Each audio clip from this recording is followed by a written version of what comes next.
On April 12th of 1861, when the Battle of Fort Sumter was taking place, the citizens of Stewart County, Tennessee, they felt safe because the war was taking place hundreds of miles from their home. Less than a year later, on February 6th of 1862, first came the Battle of Fort Henry, then the Battle of Fort Donelson. Their homes were being invaded. Stewart County now knows what war is all about. And their lives will be altered for generations to come. Hi, I'm Rick Revel, author of In the Hills of Tennessee, and I've been asked by Stewart County Tourism to give you a quick tour of the Fort Donelson National Battlefield.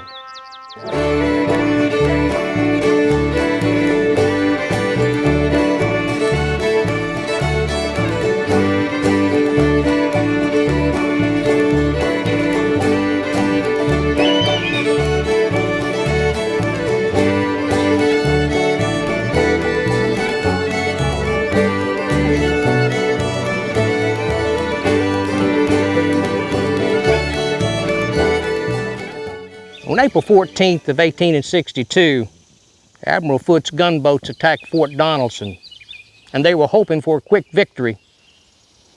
When the Confederate artillerymen opened up, they exchanged iron Valentines with the enemy for well over an hour. Receiving heavy damage, the Union gunboats would retreat down the Cumberland River.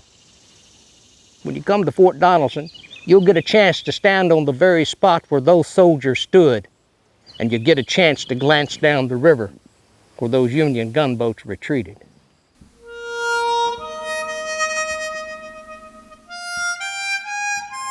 This little building is a replica of what the soldiers would live in. It's called a shanty. There was hundreds of them scattered across the hillsides here at Fort Donelson. Tiny structure like this, it would hold anywhere from 2 to 4 men. Life of a soldier, it was hard. And here at Fort Donelson, it was deadly.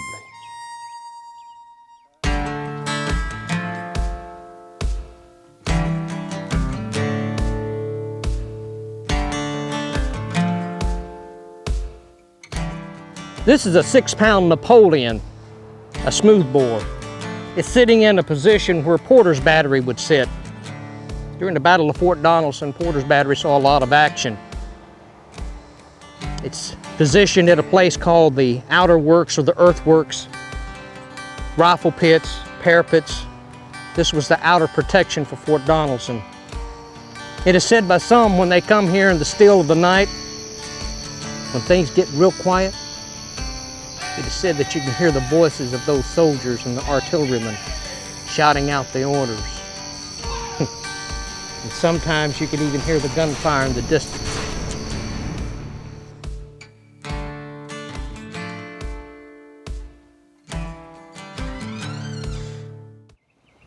I've heard historians say that the Battle of Fort Donelson is where the Union Army won the Civil War. Just took another 3 years to convince the Confederates of that. Standing here on the front porch of the Dover Inn and Tavern, or better known as the Surrender House. This is where General Simon Buckner would surrender to his old West Point friend, General Ulysses S. Grant. When you come here to Fort Donelson, you'll get a chance to walk in the very same footprints of a future president, President Ulysses S. Grant.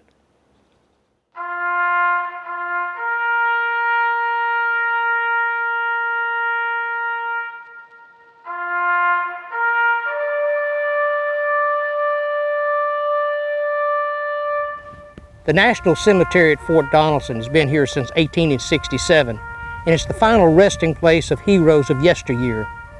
If you'd like to come and pay your respects, or come to learn more about American history, your history, come to our neck of the woods. Come to Stewart County, where history is alive and well.